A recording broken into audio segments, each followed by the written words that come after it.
small step for man, one giant leap for mankind.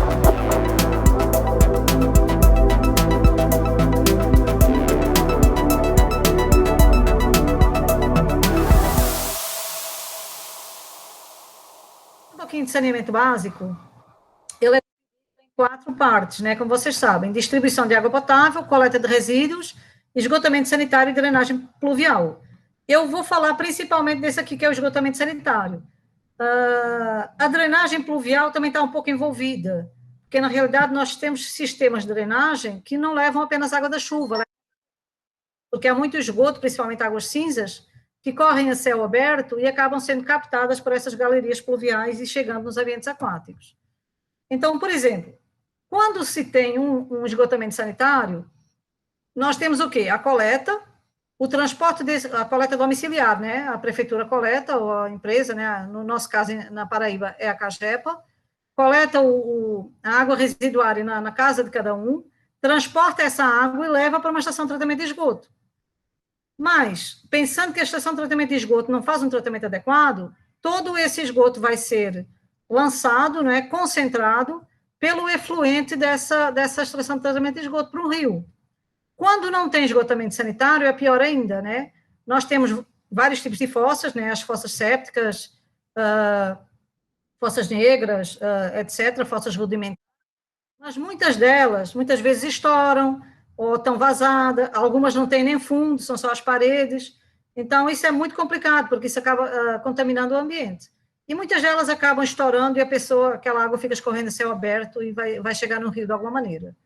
Então, as águas cinzas, elas também, a maior parte das vezes, quem tem uma fossa completamente isolada, que é o correto, para não encher essa fossa e não ter que pagar o limpa-fossa, essas águas de lavagem muitas vezes vão para o ambiente. Então, tudo isso é complicado. A gente diz assim, mas não está contaminado porque não é água do bojo, mas tem sabão, e o sabão é rico em fósforo, e tudo isso eutrofiza as águas aquáticas. Então, só para vocês terem uma noção de como é o nosso sistema de tratamento de esgoto. As estações de tratamento de esgoto são apenas grandes lagoas de decantação, que a água entra para um local e sai pelo outro, mas ainda muito cheio de nutrientes.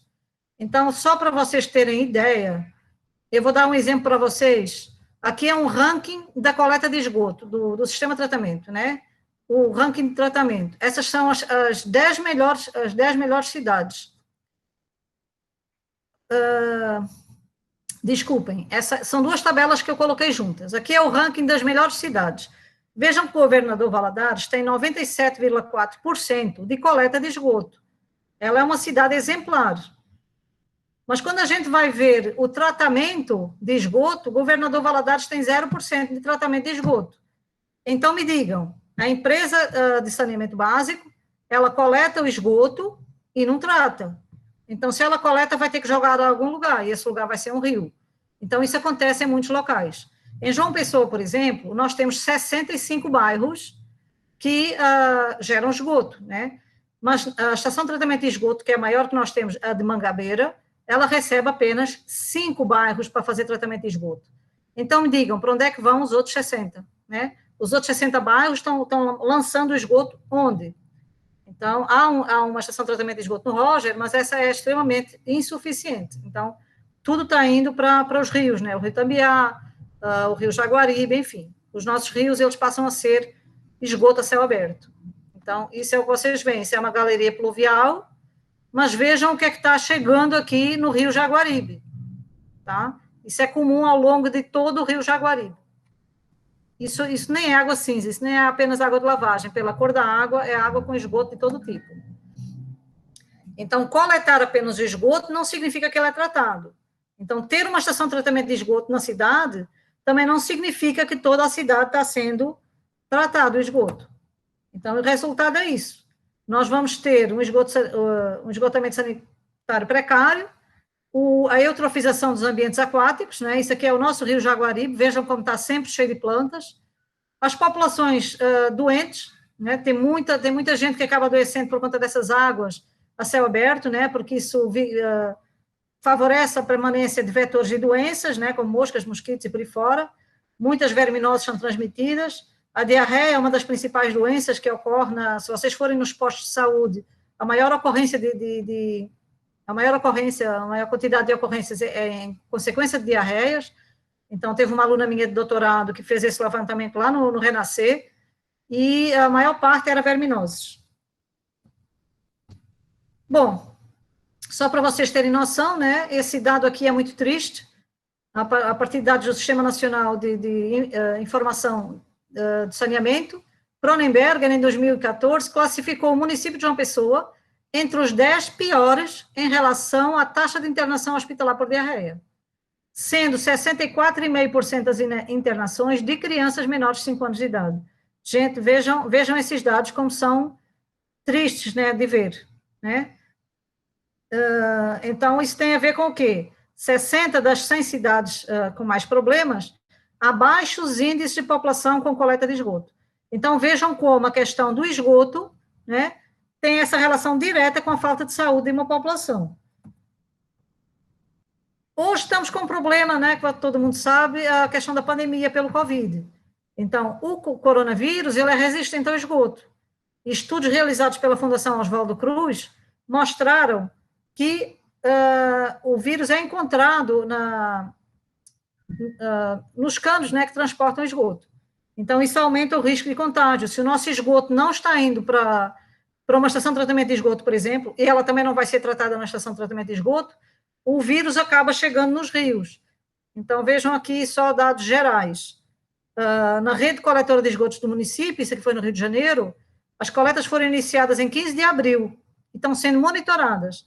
E foram encontradas amostras positivas para o Covid em 85% das amostras. Então, vejam como também, não é à toa, que são os bairros, né, mais pobres, as áreas, né, de periurbanas, que têm aglomerados urbanos e que não tem coleta de esgoto, que ocorre o maior risco de contaminação. Não é apenas que as pessoas estão mais juntas, mas também porque o vírus se propaga mais, inclusivamente na água de esgoto. Então, o que é que nós podemos fazer, né? Poderemos mudar o sistema de tratamento de esgoto. Então, de um sistema centralizado para um sistema domiciliar. Então, se cada casa fizesse o tratamento das suas águas residuárias, nós não precisaríamos de gastar imensa verba com canalização para transportar esse esgoto e muito menos com grandes estações de tratamento de esgoto para fazer esse tratamento insuficiente ainda por cima. Então, se nós pudermos separar as águas cinzas das águas negras, que a água negra tem um tipo de tratamento mais especializado, né, por conta da presença de patógenos nas fezes, nós poderemos tratá-las no local de origem, isso através das fossas ecológicas. Então, como é que poderia ser feito isso? Né? Águas cinzas são todas aquelas de lavagem, da pia, chuveiro, etc., que em áreas rurais, e não só em áreas rurais, em áreas, até em bairros, eu vejo isso, por exemplo, no Geisel e em outros bairros que eu passo, não está chovendo e tem aquela água sempre correndo no meio-fio, né? Muita gente joga essas águas cinzas para o ambiente. Elas são ricas em fósforo por conta do sabão, e elas causam impactos muito graves nos recursos hídricos, contribuindo com a eutrofização. Então, isso aqui é comum em vários locais, seja zona rural ou não. Então, há vários locais que essa água fica escorrendo a céu aberto e vai chegando sempre no rio. Então, para essa proposta de tratamento ecológico das águas de lavagem, das águas servidas, né, as águas cinzas, nós temos o Círculo Bananeiras.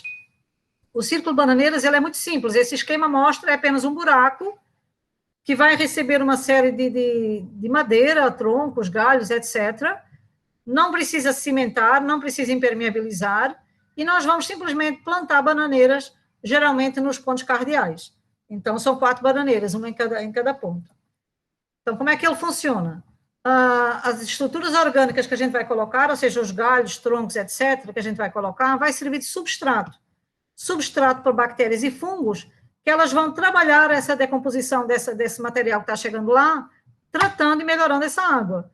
Essa disponibilização desses nutrientes, elas vão virar nutrientes para as próprias plantas. E as plantas as bananeiras, elas têm essa capacidade, por isso que essas fossas estão associadas a plantio de bananeiras, porque elas são capazes de retirar uma grande quantidade de água. Tá? Uma bananeira consegue tirar de 15 a 80 litros de água por dia. Então, vejam que se eu tiver 2 bananeiras, das situações, que é um dia de chuva, nublado, sem sol, eu vou ter ainda 30 litros sendo retirado da fossa. Então, o excesso de água, as bananeiras evapotranspiram. Então, a gente está transformando a água de esgoto em água pura na atmosfera. Então, para vocês verem como é simples, é apenas 1 metro de profundidade com 1 metro de diâmetro, e aqui traz o cano com a água cinza da casa. Então, e em cada local desse, vai plantar uma bananeira.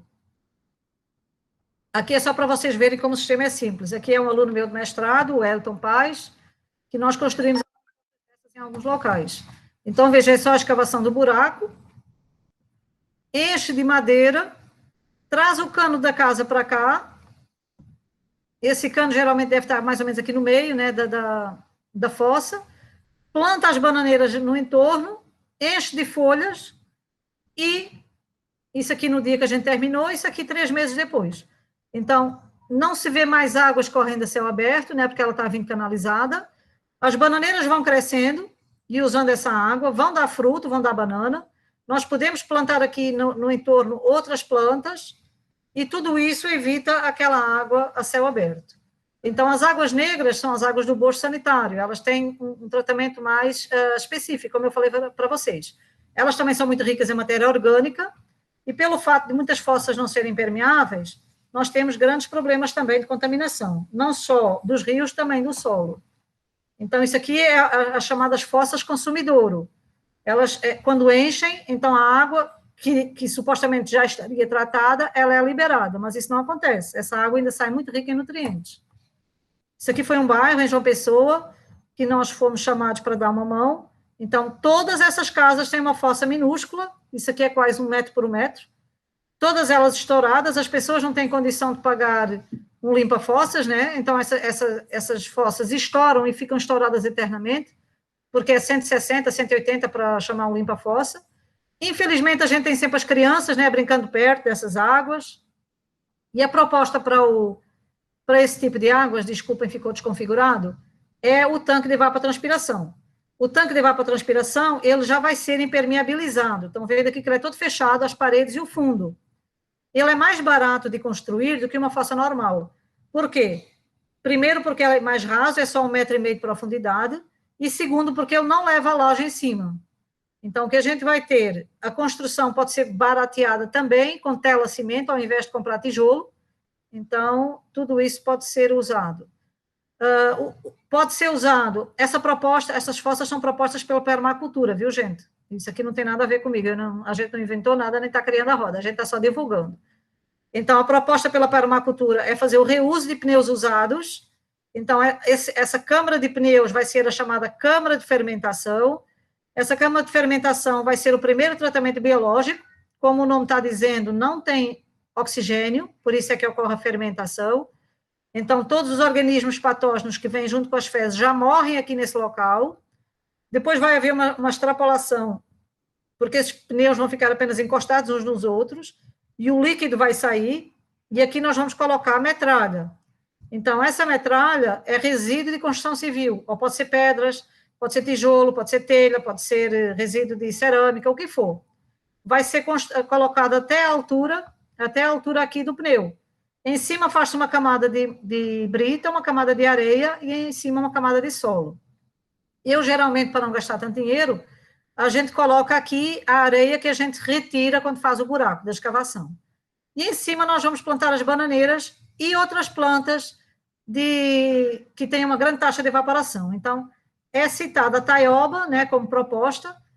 Eu prefiro colocar couves, embora as pessoas digam que a taioba também é comestível, né, que se come igual a couve.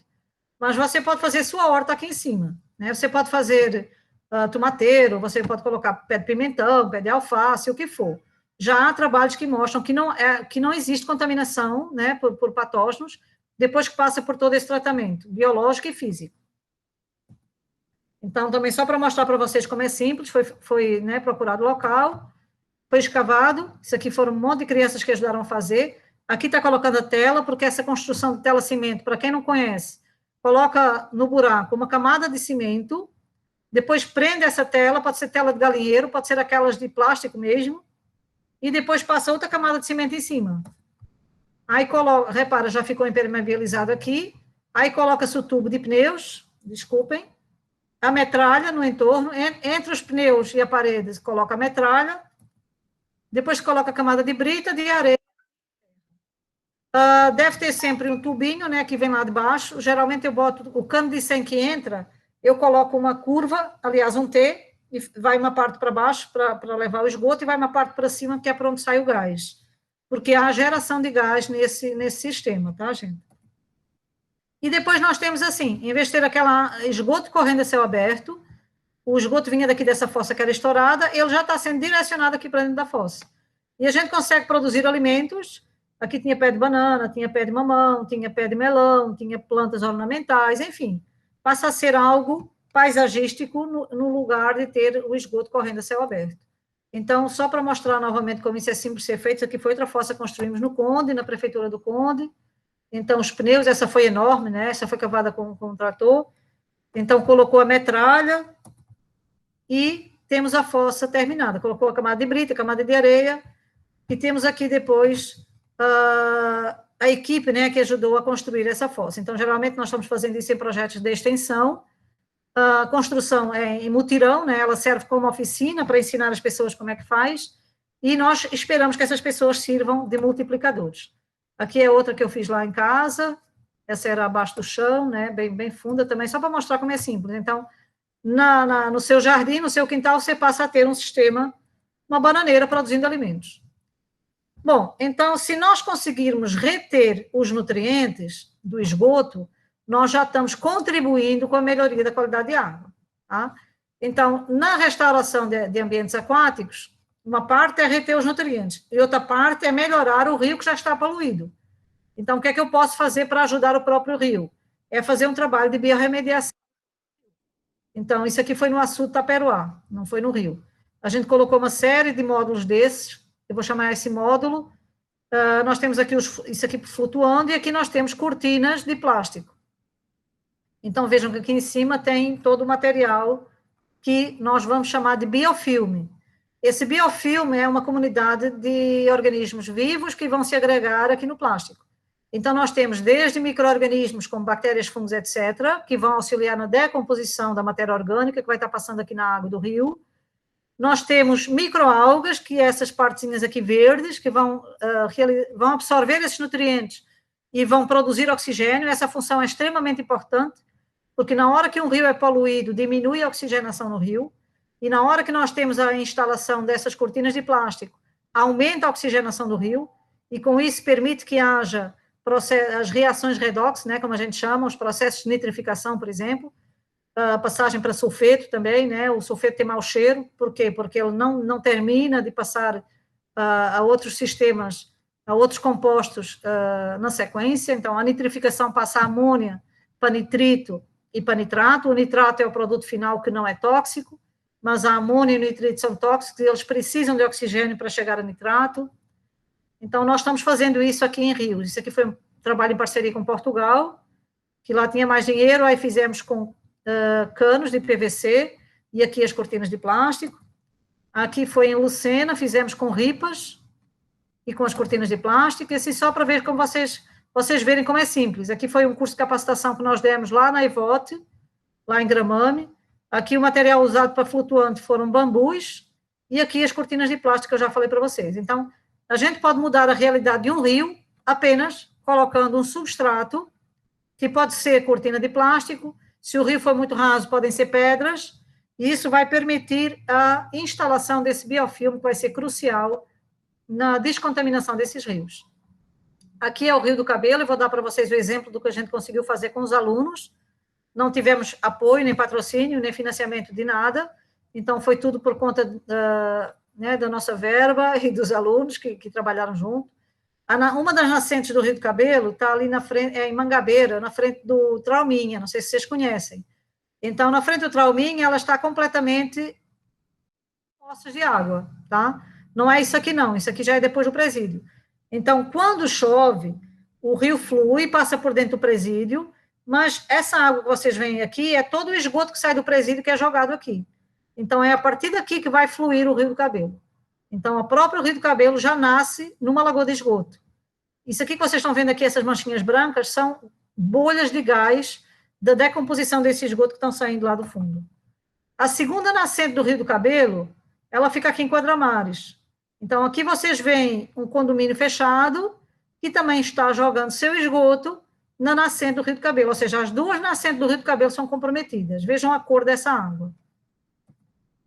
Então, o que é que nós fizemos? Isso aqui foi no início do experimento, estão vendo a cor da água, né, do rio ainda. Como eu falei para vocês, por não termos verba, não colocamos nenhum material flutuante, então isso aqui são fios de nylon com garrafas PET, e as cortinas estão aqui penduradas. Nós fizemos também a retirada do excesso de macrófitas, tudo isso foi feito com os alunos, e com a minha caminhonete carregando todo esse material, isso aqui foi para uma compostagem. E aqui só para mostrar, por exemplo, quando a prefeitura vem fazer a limpeza do rio, ela tira tudo, ela tira todas as plantas, né? Ela tira o sedimento do fundo, mas ela também tira todas as plantas. E tirar todas as plantas não é bom, porque as próprias plantas, às vezes, elas servem de ecobarreiras. Vejam aqui que tem uma garrafa PET, aqui tem um plástico, aqui tem outra garrafa PET, aqui tem um monte de gordura em cima dessa água, porque esse rio recebe muito esgoto. Então, vejam como a presença de plantas na água de um lado ou outro do rio podem favorecer a retenção de poluentes que podem depois ser retirados. Então, durante o processo de restauração do rio, né, nós tivemos que fazer a manutenção.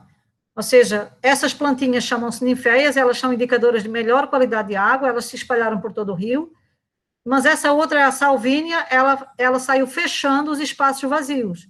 Então, nós precisamos que entre luz no sistema aquático. Então, para isso, nós tivemos que fazer esse manejo dessas macrófitas, retirando sempre que elas cresciam demais. Essa plantinha ninféia, ela tem a folha redonda, então podem ver que uma folha redonda junto de outra folha redonda, ela não ocupa completamente a área e entra luz. Quando está assim, já não entra luz. Aí nós temos que fazer esse manejo. Nos lugares do rio que não tinha espaço, né, profundidade para colocar as cortinas de plástico, nós só colocamos pedras. Vejam, não fizemos mais nada do que jogar pedras dentro da água. Porque todas essas pedras são comuns no substrato de um rio. O sedimento de um rio de boa qualidade são os seixos. Nós chamamos até aqueles seixos rolados, aquelas pedras redondinhas, que elas já servem de substrato para o biofilme. Só que quando o rio é assoreado com areia, vejam, todo o rio agora era areia. Então, não tem mais espaço para esse biofilme se instalar. E o que a gente está fazendo é apenas aumentar a capacidade de depuração que o sistema aquático já tem. Então, vejam aqui, a gente colocou as pedrinhas, na partezinha mais funda já tem algas, já tem aqui esses filamentos de algas, o biofilme em cima. Então, tudo isso auxilia na autodepuração do rio. Nós construímos também uma fossa ecológica nas pessoas que moravam ribeirinho ao rio, e isso foi um resultado que a gente nem esperava.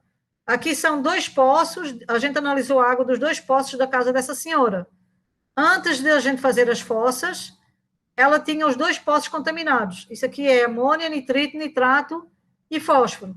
Então, a quantidade de fósforo também é muito grande. E aqui é a amônia e nitrato, aqui é nitrato.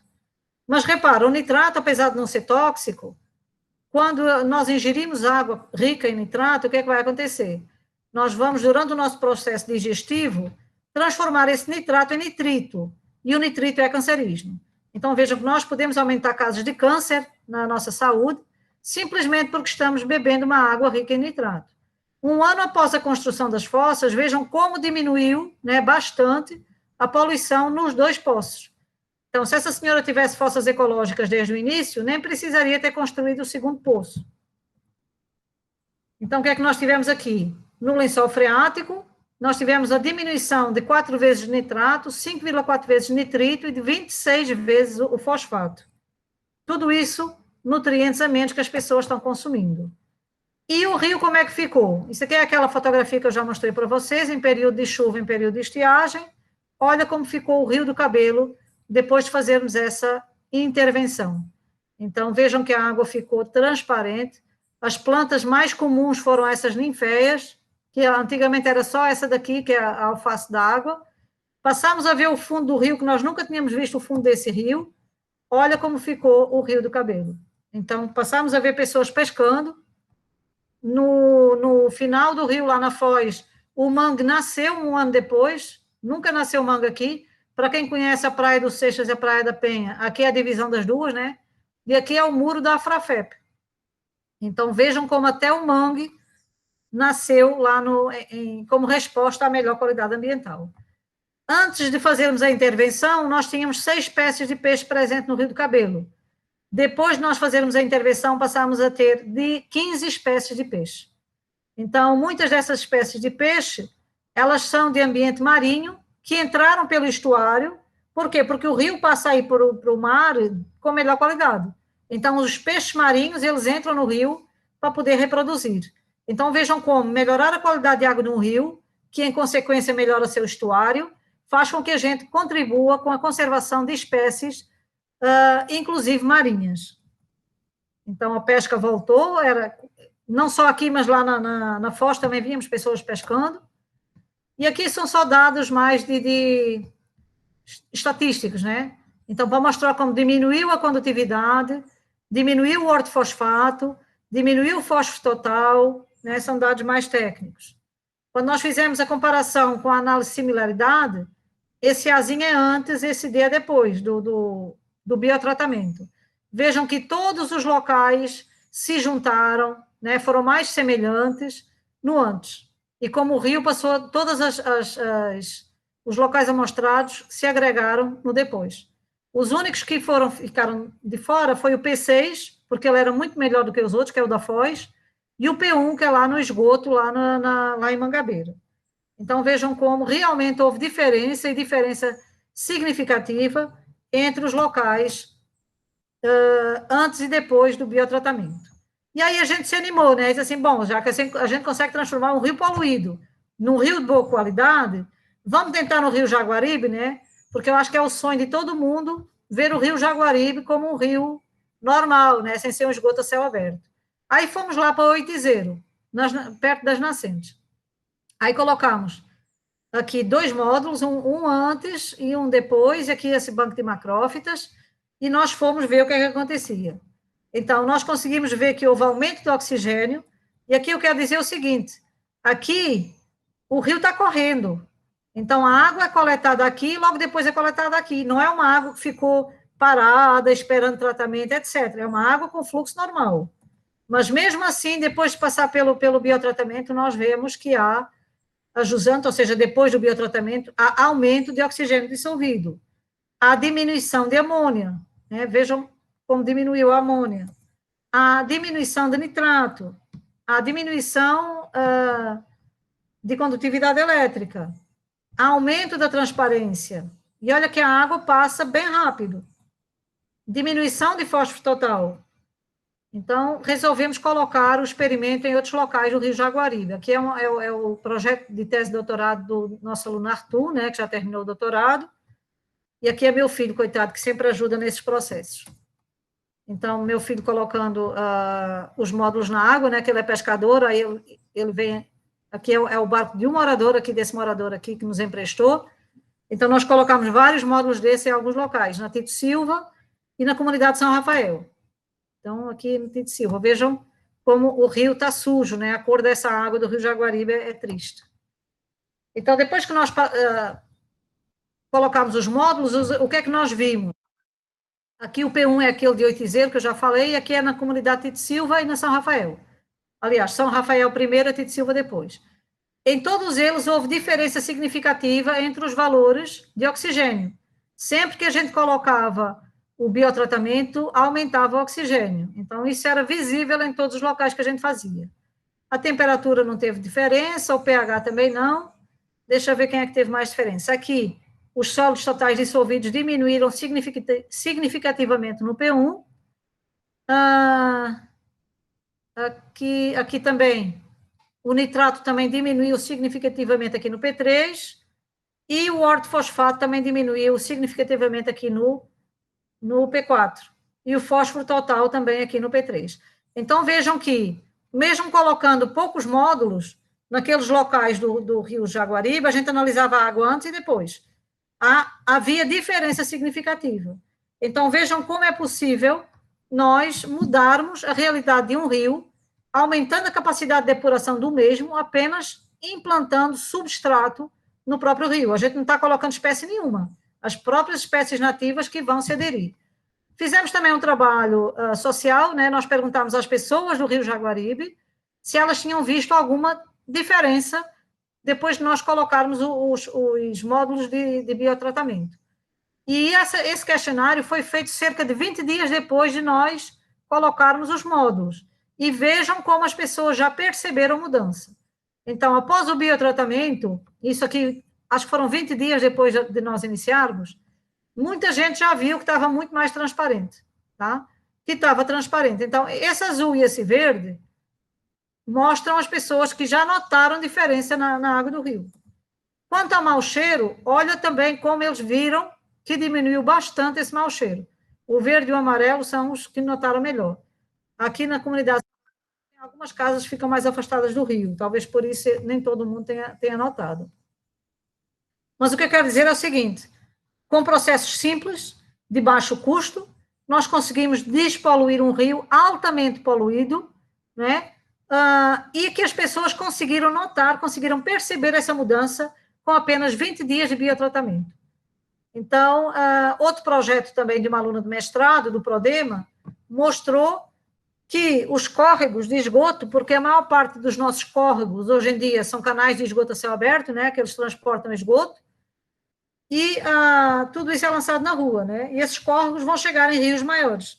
Então, a nossa proposta seria, ao invés de eu tratar, por exemplo, isso aqui foi no Geisel, é da bacia de drenagem do rio Cuiá. Então, ao invés de eu ir para o rio Cuiá, tratar o rio Cuiá, que é um rio maior, eu posso simplesmente tratar esses córregos, e de uma forma muito simples. Então, só para vocês terem noção do local. Eu vou ter aqui bairros, esses bairros estão jogando esgoto, que vai ser canalizado e recebido por esse pequeno córrego que está aqui. Aqui é a comunidade Doce Mãe de Deus, que a menina trabalhou aqui. E aqui passa, vocês estão vendo aqui? Esse córregozinho deve fazer esse caminho aqui que tem vegetação. E ela entra aqui e sai aqui para o Rio Cuiá. O Rio Cuiá fica aqui embaixo nessa vegetação. Então, vejam, o que é que a gente fez? Analisou a água aqui, antes de passar pela fitorremediação, e analisou a água aqui no final. E nesses 4 pontos, nós implantamos algumas plantas. Então, aqui é para vocês verem a cor da água, que realmente é esgoto. E o que é que a gente fez? Pegou a baronesa, né, a água-pé, que vocês conhecem, a Ecórnia crassipes, colocamos numa telinha depois de apanhar do rio, né, porque na primeira chuva, as primeiras que a gente tinha colocado foram embora, porque elas estavam meio presas na vegetação, mas a primeira chuva foi embora.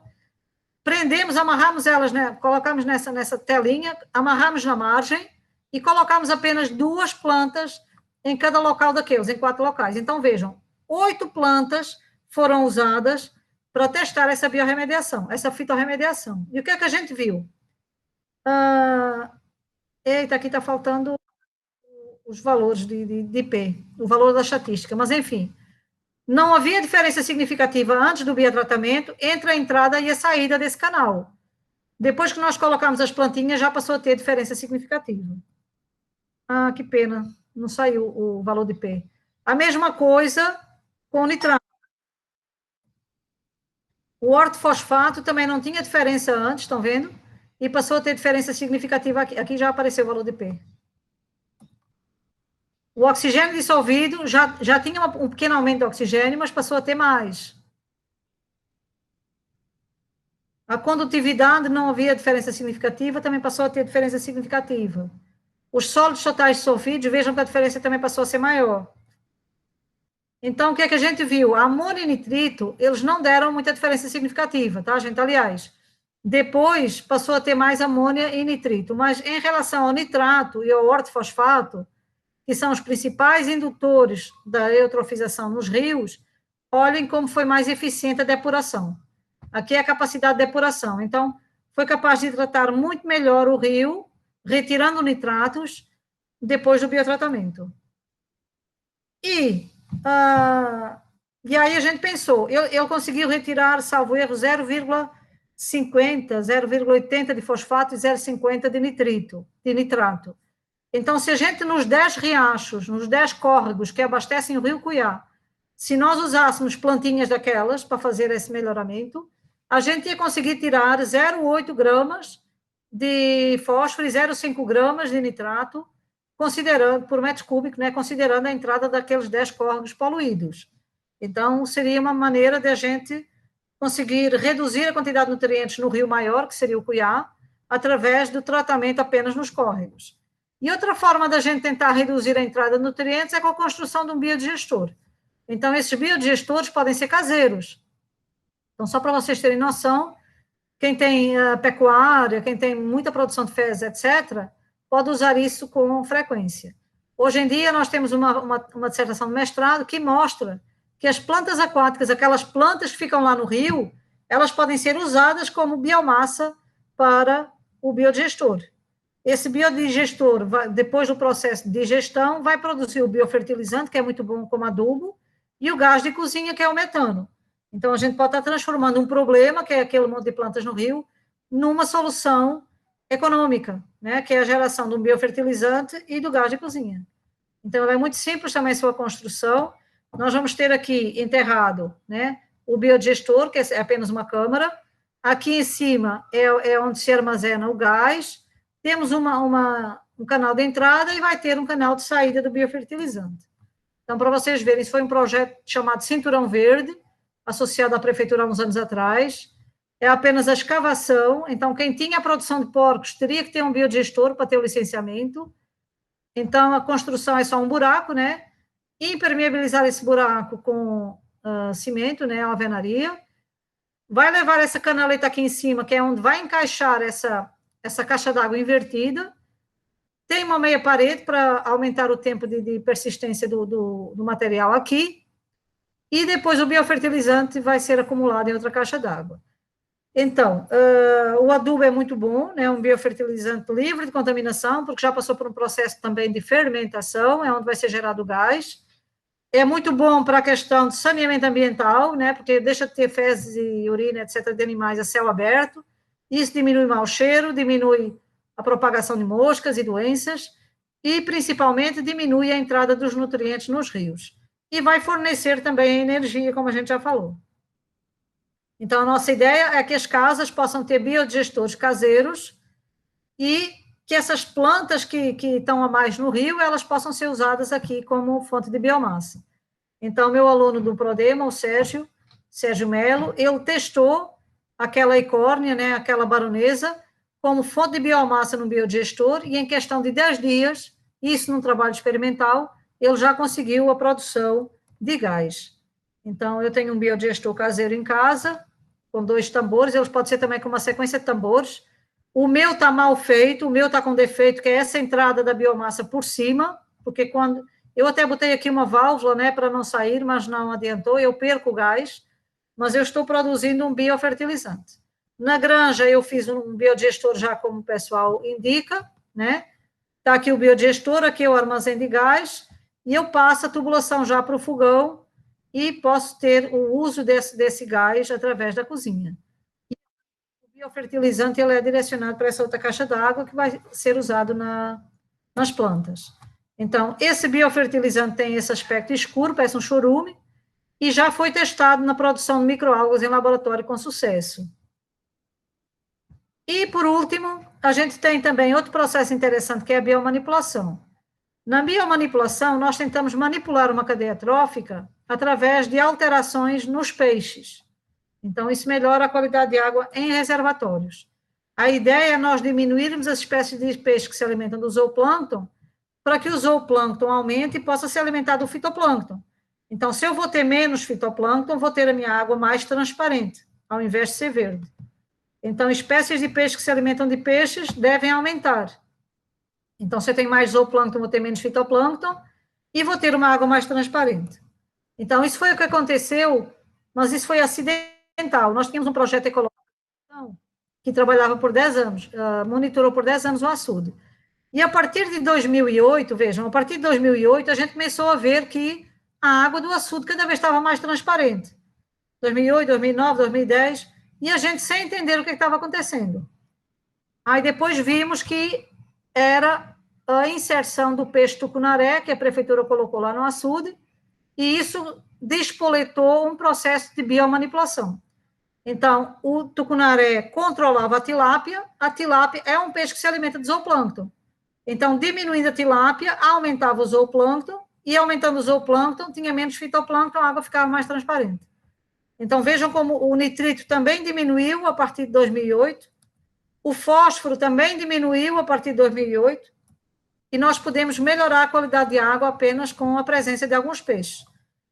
A introdução de peixes exóticos não é positivo, tá, gente? Então, não é uma coisa boa a gente trazer peixe de fora.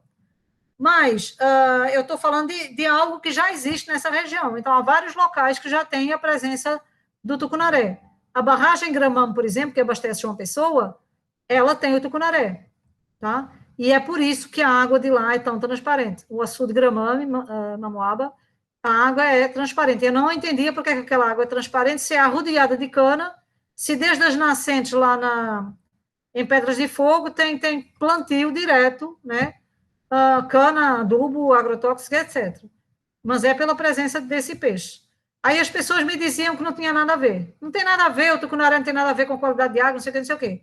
Aí eu, teimosa que sou, disse assim, pois eu vou fazer um levantamento de vários açudes, com tucunaré e sem tucunaré, para ver o que acontece. E aí o que é que eu fiz? Tem aqui o açude Poções, todos eles têm tilápia, tá, gente? Tilápia está em todo lugar. Mas o Poções tem tilápia e não tem tucunaré. Camalaú tem tilápia e tucunaré.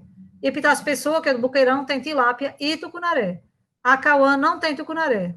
Quixeramobim, no Ceará, também não tem tucunaré. E o Gramame também não tem. Então, se nós analisarmos a qualidade de água, vejam, por exemplo, os teores de amônia. Em Poções, eu vou ter valores de amônia de 227. Em Acauã, que também não tem tucunaré, valores de 153. Quixeramobim, valores de 100 de amônia. Vejam os ambientes em que tem tucunaré. Olha a quantidade de amônia, como é bem mais baixa. A mesma coisa com fosfato. Então, vejam que o fosfato é bem mais baixo aqui. Aqui, por exemplo, em Acauã, o fosfato também é baixo, porque tem muitas algas. A transparência nesse açude é de 20 centímetros. Vamos ver a transparência. 70 centímetros em Poções. Aqui é porque nem as algas crescem, que é tão ruim lá o açude. 1,5 metro em Camalaú, que tem o tucunaré, 2,40 metros no Epitácio Pessoa, 2,20 metros em Gramame. E aí vejam se é coincidência, onde tem o tucunaré nós vamos ter água de melhor qualidade, mais transparente, e onde não tem o tucunaré não tem. Então isso é um processo de biomanipulação que está ocorrendo pela introdução do peixe. E aí as pessoas dizem, não, mas esse peixe não pode ser introduzido porque ele é piscívoro, ele acaba com o ambiente, ele acaba com as outras espécies, realmente. Esse peixe, por exemplo, em Gramame, nós só temos 3 espécies de peixe no reservatório, porque ele come todo mundo. Mas se a gente tiver apenas a tilápia e não tiver esse, que também é uma espécie exótica, o que é que a gente vai ter? Vai ter o açude com uma qualidade tão ruim que também não vai ter peixe. Nós tínhamos no açude em Soledade 2 ou 3 espécies de peixe também. Por quê? Porque a água era tão ruim que só quem aguentava eram aquelas espécies mais resistentes. Então, a perda de biodiversidade é causada pelas 2 espécies. O ideal é não ter nenhuma das 2, mas, infelizmente, elas já estão aí. Então, só para vocês entenderem que a presença do tucunaré, que é esse peixinho aqui, ela pode ter consequências na própria qualidade de água. E quando eu falo em água de 1,50 m, 2,40 m, 2,20 m de transparência, eu estou falando de uma água muito menos verde. Eu estou falando de uma água que tem menos cianobactérias. E as cianobactérias são bem complicadas. E era isso, gente.